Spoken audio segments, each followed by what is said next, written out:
నమస్కారం. ఇది సంగతికి స్వాగతం. అర్రే కథ అడ్డం తిరిగింది, తల బొప్పె కట్టింది. ఇప్పుడేం చేయాలి? ఒక్క మాటలో చెప్పాలంటే దాయాది పాకిస్తాన్ ప్రస్తుత పరిస్థితి ఇదే అనుకోవాలి. ముందు కశ్మీర్లో కుంపట్లు రేపింది, వాటిని ఎప్పటికప్పుడు ఎగదోస్తూ వచ్చింది. చాలదన్నట్లు కశ్మీర్లో మానవ హక్కుల ఉల్లంఘనలు అంటూ మొసలి కన్నీరు కార్చే ప్రయత్నం చేసింది. ఓ ఉగ్రవాదిని జాతి నాయకుడిని చేసేందుకు పన్నాల్సిన కుట్రలన్నీ పన్నింది. అంతలోనే అసలు నిజం బయటపెట్టుకుని ఉగ్ర మూకలను సైన్యంపైకి దాడికి పురమాయించింది. ఓపికతో ఉన్న సింహం సహనాన్ని పరీక్షిస్తే ఏమవుతుందో అప్పటికి గానికి అర్థం కాలేదు. మెరుపు దాడులతో దెబ్బకు దయం దిగి వచ్చింది. విషయం బోధపడింది. సార్క్ సమావేశాల రద్దుతో దౌత్య వ్యూహం పదును తెలిసింది. మనం భాయి అన్న చీనీ కలిసే ఉందామన్నా దారి మార్చుకోమన్న రష్యా, అమెరికా ప్రకటనలతో ఆ కాస్త ఆనందము ఆవిరైంది. ఉగ్రవాద ప్రోత్సాహక దేశంగా ప్రకటించాలన్న వాదనలు, ఆ దిశగా జరుగుతున్న కసరత్తు ముచ్చెమటలు పట్టిస్తున్నాయి. ఫలితం చేతులారా చేసుకున్న స్వయం కృతాపరాధాలతో ఏం చేయాలో పాలుపోని స్థితిలో నిలిచింది ఏకాకి పాకిస్తాన్.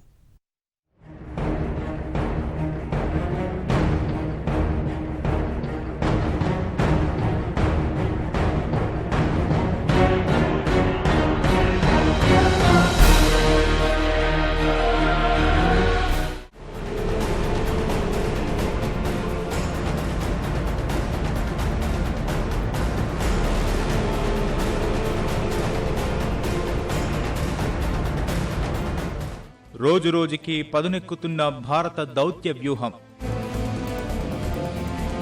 అంతర్జాతీయంగా ఏకాకిగా మారుతున్న పాకిస్తాన్, సార్క్ సమావేశం రద్దు తర్వాత దాయాదికి వరుస దెబ్బలు,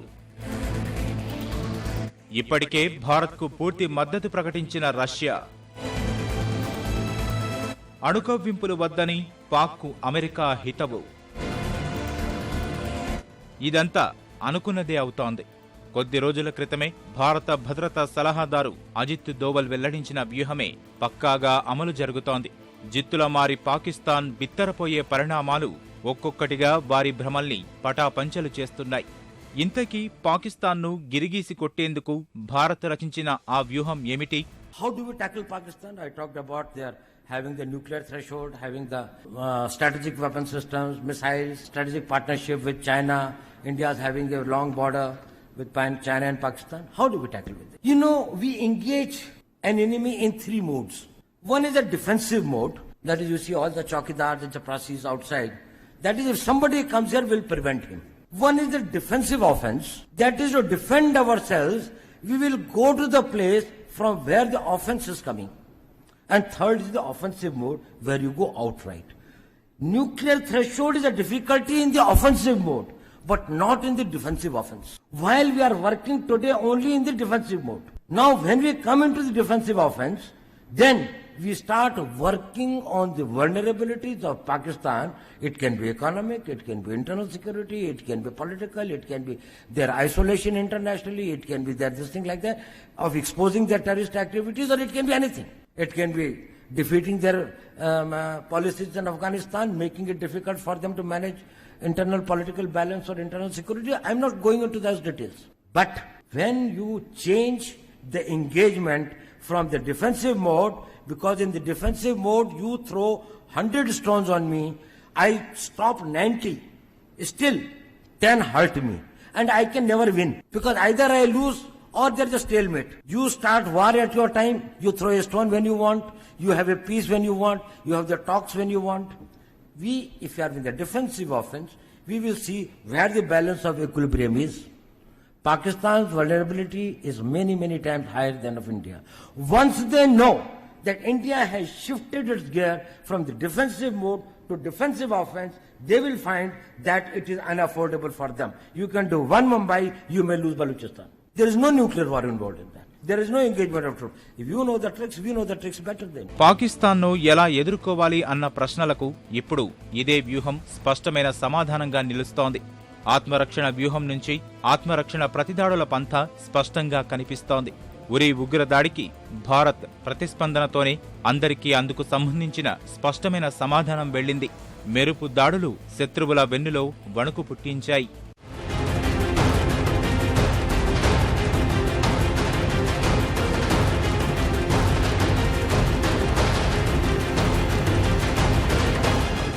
సరిహద్దులకు తరలిన బలగాలు సమర సన్నద్ధత ఇంకెంత మాత్రం ఉపేక్షించేది లేదని స్పష్టం చేశాయి.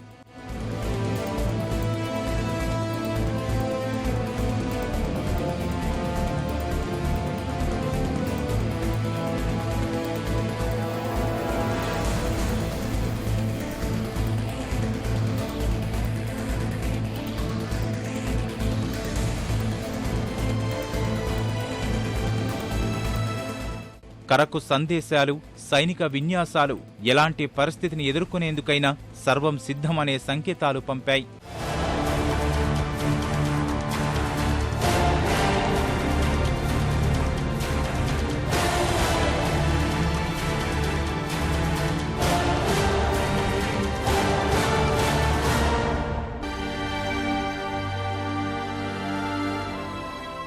రాజకీయ నాయకత్వం అంతా ఒక్కతాటిపై నిలిచి సైన్యం చర్యలకు పూర్తి మద్దతు ప్రకటించడం, ఎలాంటి నిర్ణయం తీసుకున్నా పునరాలోచన లేదని పక్కాగా తెలియజేసింది. అంటే అక్కడికి ఒక ఘట్టం పూర్తయింది.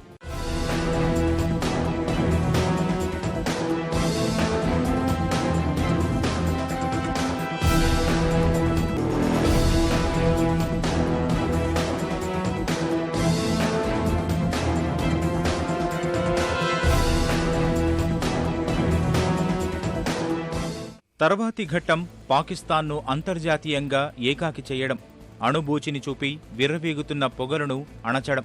ఇప్పుడదే జరుగుతోంది. అణువాయుధాలకు సంబంధించి అయితే పాకిస్తాన్కు సూటిగానే ఘాటైన సందేశం పంపించింది అగ్రరాజ్యం అమెరికా.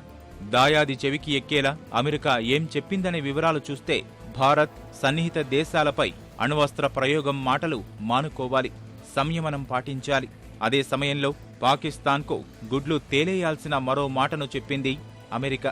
ముందు ఉగ్రవాద మూకలను చేరదీయడం, ఆశ్రయం ఇవ్వడం మానుకోవాలని స్పష్టం చేసింది. అమెరికా ఈ ప్రకటనతో మరో విషయాన్ని చెప్పగానే చెప్పింది. సెప్టెంబర్ 18న జమ్మూ కాశ్మీర్లో ఉరీ సైనిక శిబిరంపై ఉగ్రదాడిని ప్రపంచం ముక్తకంఠంతో ఖండిస్తోంది. ఉగ్రవాదం ఎక్కడ ఏ రూపంలో ఉన్నా రూపుమాపాల్సిందే అని నినదిస్తోంది. అదే విషయం నేపథ్యంలో మీదే బాధ్యత అని పాకిస్తాన్కు పరోక్షంగా చెప్పినట్లయింది. ఎందుకంటే ఉరీ దాడి ఘటనకు బాధ్యులుగా అనుమానిస్తున్న ఉగ్రవాద మూకల మూలాలు అన్నీ తేలుతున్నది పాకిస్తాన్లోనే.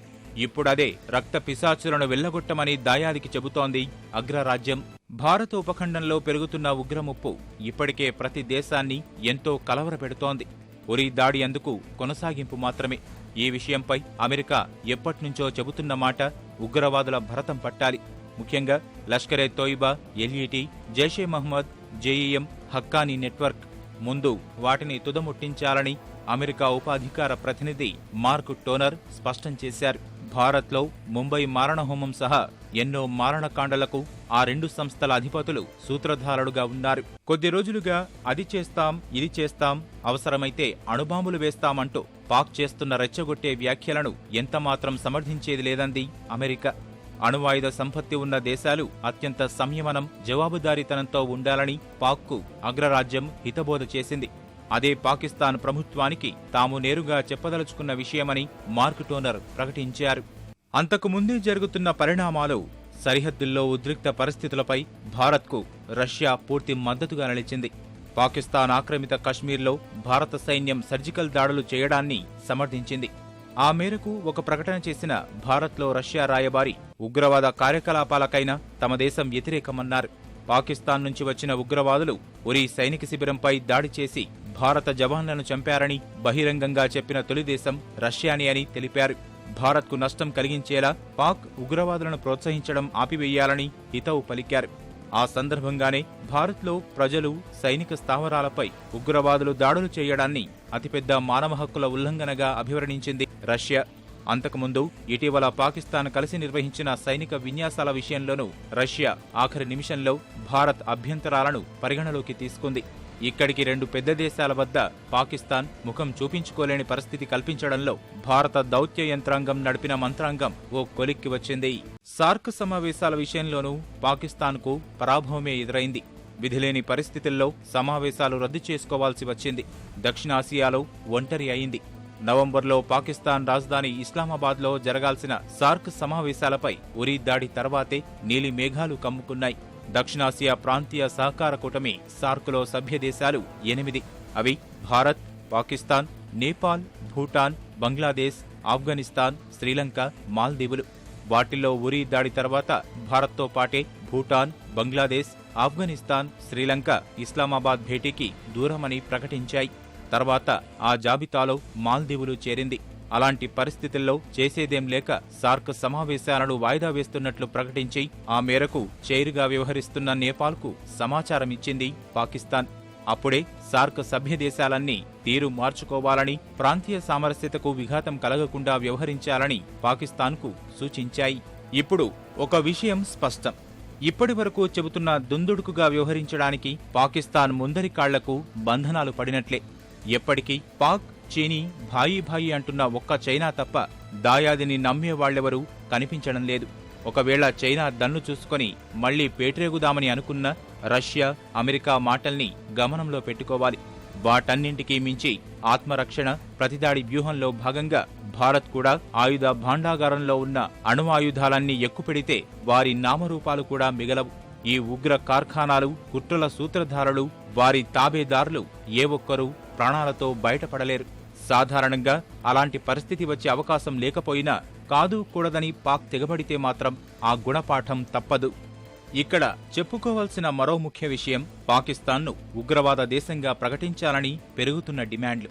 దాయాదిని, ఉగ్రవాదాన్ని ప్రోత్సహిస్తున్న దేశంగా ముద్ర వేయాలని అమెరికా శ్వేతసౌధంలో దాఖలైన పిటిషన్ సంతకాల్లో రికార్డు సృష్టించింది. శ్వేతసౌధం చరిత్రలో కనీవిని ఎరుగని విధంగా ఈ పిటిషన్కు 6,65,769 మంది మద్దతిచ్చారు. ఇంతవరకు మరో పిటిషన్కు 3,50,000కు మించి సంతకాలు రాలేదు. కనీసం 1,00,000 సంతకాలు దాటిన ప్రతి పిటిషన్పై 60 రోజుల్లోగా ఒబామా సర్కారు అధికారికంగా స్పందించాల్సి ఉంటుంది. పాక్ను ఉగ్రవాద ప్రేరేపిత దేశంగా ప్రకటించాలంటూ దాఖలైన ఈ పిటిషన్కు కొన్నిసార్లు కేవలం 24 గంటల్లోనే 1,00,000కు పైగా సంతకాలు లభించాయి. రికార్డు స్థాయిలో ఇప్పటికే వచ్చిన మద్దతుతో కొత్తగా సంతకాల సేకరణ నిలిపివేశారు. ఐక్యరాజ్యసమితి సర్వప్రతినిధి సభ కంటే ముందు కొద్ది రోజుల ముందు మొదలైన ఈ పరిణామాల్లో పాక్ చర్యలతో విసిగెత్తిన అమెరికన్ కాంగ్రెస్ సభ్యులు ఆ దేశాన్ని ఉగ్రవాద ప్రోత్సాహక దేశంగా ప్రకటించాలని కోరుతూ బిల్లు ప్రవేశపెట్టారు. ఉరీ ఘటన జరిగిన 3 రోజుల తర్వాత 2 చట్టసభ సభ్యులు ఆ తీర్మానాన్ని తీసుకువచ్చారు. రిపబ్లికన్ పార్టీకి చెందిన టెడ్ పోప్, ఉగ్రవాదంపై కాంగ్రెస్ కమిటీ సభ్యుడు డానా రోహ్రబచర్ సంయుక్తంగా హౌస్ ఆఫ్ రిప్రజెంటేటివ్స్ 6069 అనే తీర్మానం సభ ముందుకు తెచ్చారు. అమెరికాను వంచిన పాకిస్తాన్కు గట్టిగా బుద్ధి చెప్పాల్సిన సమయం ఆసన్నమైందని ఉగ్రవాదంపై హౌస్ సబ్ కమిటీ సభ్యుడైన టెడ్ అన్నారు.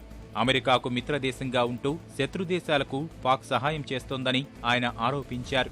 లాడెన్ వంటి ప్రమాదకర టెర్రరిస్టులకు ఆశ్రయం ఇవ్వడం ఉగ్రవాదానికి పాకిస్తాన్ కొమ్ము కాస్తోంది అనడానికి నిదర్శనమని టెడ్పో అన్నారు. వీటన్నిటి బట్టే ఏతా బాతా తేలుతున్నది ఏమిటంటే చివరకు పెద్దన్న అమెరికా నమ్మకం కూడా కోల్పోయింది పాకిస్తాన్.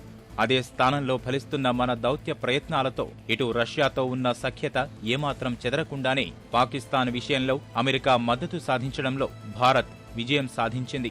ఇందులోని మర్మాన్ని అర్థం చేసుకోకుండా పాకిస్తాన్ ఎలాంటి నిర్ణయం తీసుకున్నా చేతులు కాలక తప్పదు.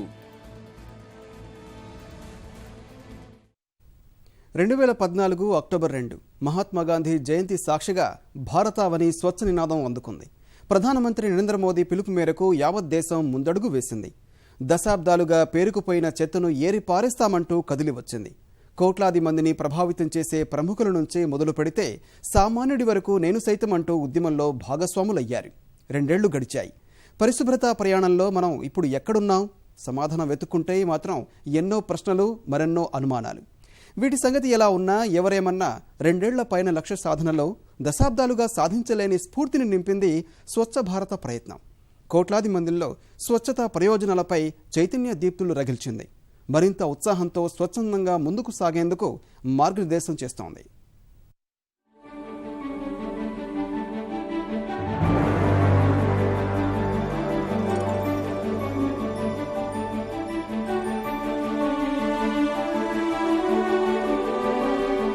क्या हम तय करें कि 2019 जब महात्मा गांधी की 150वीं जयंती बनाएंगे, हमारा गांव, हमारा शहर, हमारा गली, हमारा मोहल्ला, हमारी स्कूल, हमारे मंदिर, हमारी अस्पताल, सभी क्षेत्र गंदगी का नामो निशान नहीं रहने देंगे. ఒక్క అడుగు స్వచ్ఛత వైపు. ఈ నినాదం 2 ఏళ్లలో భారతావనిని మార్పు వైపు నడిపించింది. స్వచ్ఛ భారత్ ఓ ప్రభుత్వ కార్యక్రమంలా కాకుండా పరిశుభ్రత ఉద్యమంలా మార్చేసింది. 2 ఏళ్లలో ఏం చేశారనే ప్రశ్నతోనే పరిశుభ్రత వైపు ప్రయాణం సాగిస్తోంది.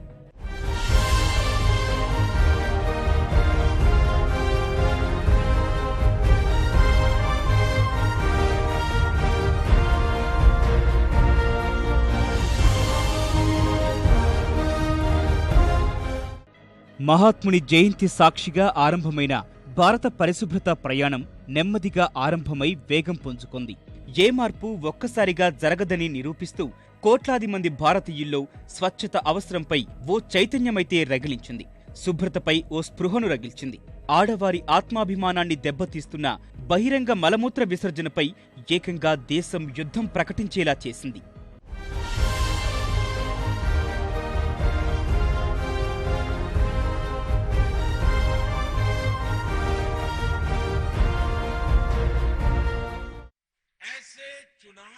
सोच वाले किसी राजनेता के लिए, किसी राजनीतिक दल के लिए स्वच्छता जैसा कार्यक्रम लेने के लिए बहुत बड़ी हिम्मत लगती है. कोई हिम्मत नहीं करेगा क्योंकि हर पल गंदगी की संभावना होती है. लेकिन इन दिनों राजनेता बहुत पीछे छूट गए हैं, राजनीतिक दल भी बहुत पीछे छूट गए हैं, जनता बहुत आगे निकल चुकी. अगर एक शहर साफ स्वच्छ होने का इनाम लेता है तो उस इलाके दूसरे 10 शहर अपने शहर के नेताओं का सवाल पूछते हुए क्या कारण है. और मुझे मालूम है पिछली बार जब मैसूर वालों ने इनाम लिया था तो बेंगलुरु में बड़ा तूफान खड़ा हो गया था. क्या हो गया, बेंगलुरु पीछे क्यों हट गया. एक स्पर्धा का माहौल पैदा हुआ और ये स्पर्धा का माहौल इच्छा से भी अनिच्छा से भी स्वच्छता के लिए कार्य करने के लिए हर किसी को मजबूर करके रहे. 2 ఏళ్లలో దేశాన్ని బహిరంగ మలమూత్ర విసర్జన రహితంగా మార్చే దిశగా అడుగులు వేసింది. ఇన్నాళ్లు మరుగున పడిన చిత్తశుద్ధిని దాటుకుని పల్లె, పట్టణం, నగరం, రాష్ట్రం ఇలా ఒక్కొక్కటిగా బహిరంగ విసర్జన నుంచి బయటపడుతున్నాయి. ఈ పథకం ప్రారంభమైన నాటి నుంచి 88,879 గ్రామాల్లో 2.3 కోట్ల ఇళ్లలో మరుగుదొడ్లు నిర్మించారు. 23 జిల్లాలు బహిరంగ మల విసర్జన రహిత ప్రాంతాలుగా గుర్తింపు సాధించాయి.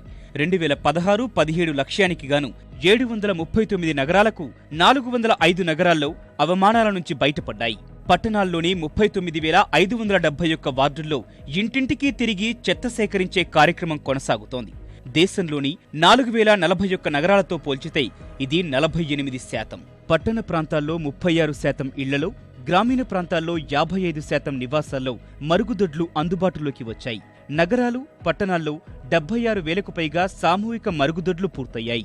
నిర్దేశిత లక్ష్యంలో 30% అందిపుచ్చుకునేందుకు ప్రయాణం వేగంగా సాగుతోంది.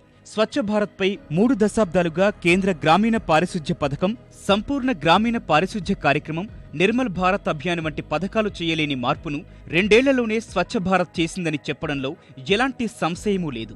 ఈ ఉద్యమాన్ని మరింతగా పరుగులు పెట్టిస్తామని ప్రభుత్వం ధీమా వ్యక్తం చేస్తోంది.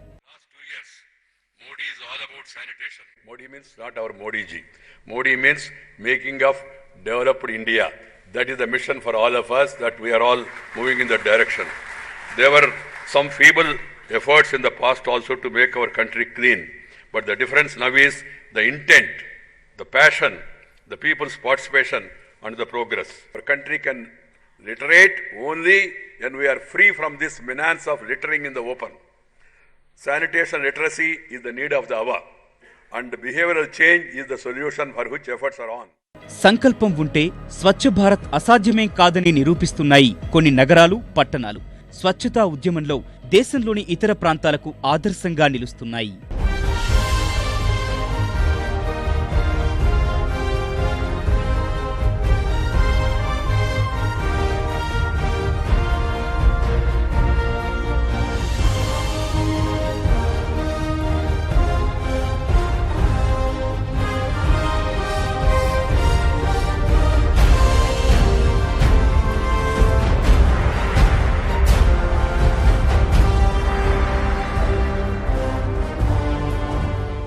వ్యర్థాల నిర్వహణలో పూణే స్వచ్ఛ నగరంగా గుర్తింపు సాధించింది.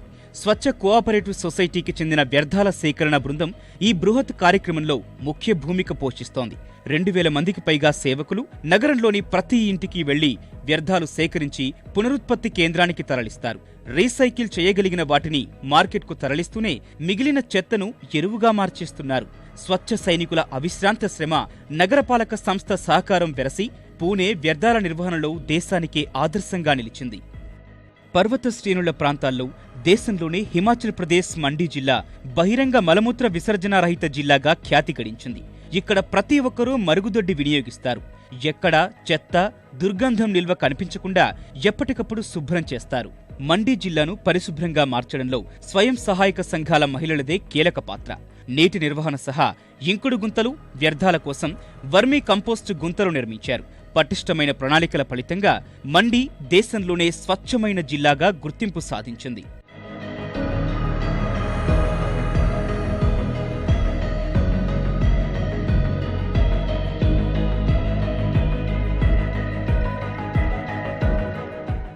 మరోసారి కర్ణాటకలోని మైసూర్ నిజంగానే స్వచ్ఛతలో రారాజుగా నిలిచింది. 10 లక్షలకు పైగా జనాభా ఉన్న నగరాల్లో బహిరంగ మల విసర్జన రహిత నగరంగా మైసూర్ గుర్తింపు సాధించింది. ప్రధానమంత్రి స్వచ్ఛ భారత స్వప్నాన్ని సాకారం చేసింది మైసూర్ మహానగరం. ఇక ప్రతి ఇంట్లోనూ మరుగుదొడ్డి సదుపాయం ఉంది. వ్యర్థాల నిర్వహణలో మేటిగా నిలిచింది. దేశంలోని పట్టణాల్లో చండీగఢ్ బహిరంగ మల విసర్జన రహితంగా గుర్తింపు సాధించింది. ఇక్కడ 1054 సామూహిక మరుగుదొడ్లు నిర్మించారు. 14,000 వ్యక్తిగత మురికివాడల కోసం ప్రతి 500 అడుగులకు ఓ మరుగుదొడ్డితో పరిశుభ్రతకు పెద్దపీట వేశారు. జనసమర్థ ప్రాంతాలతో పాటు నదీ పరివాహక ప్రాంతాల్లో ఆధునిక సదుపాయాలతో కూడిన శౌచాలయాలు అందుబాటులోకి తీసుకువచ్చారు. వేలాది మంది పారిశుధ్య కార్మికులు 2 ఏళ్ల శ్రమతో దేశంలోనే చండీగఢ్ను స్వచ్ఛతకు రాజధానిగా మార్చేశారు.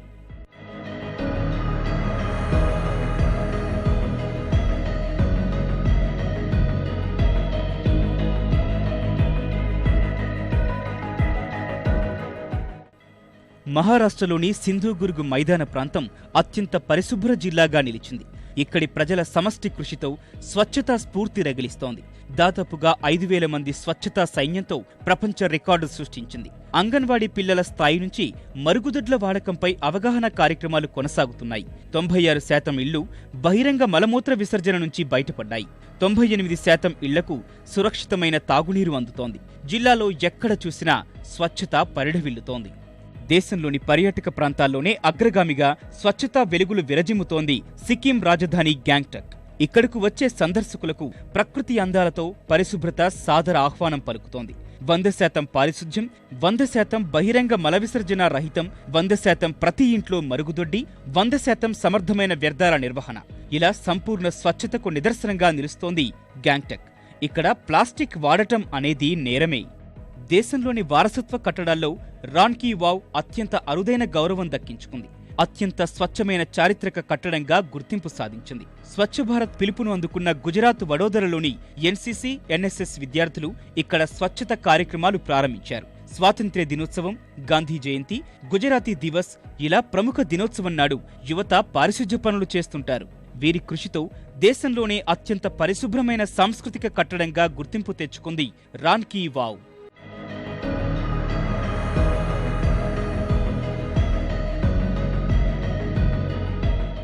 గుజరాత్లోని సూరత్ స్వచ్ఛ రైల్వే స్టేషన్గా గుర్తింపు సాధించింది.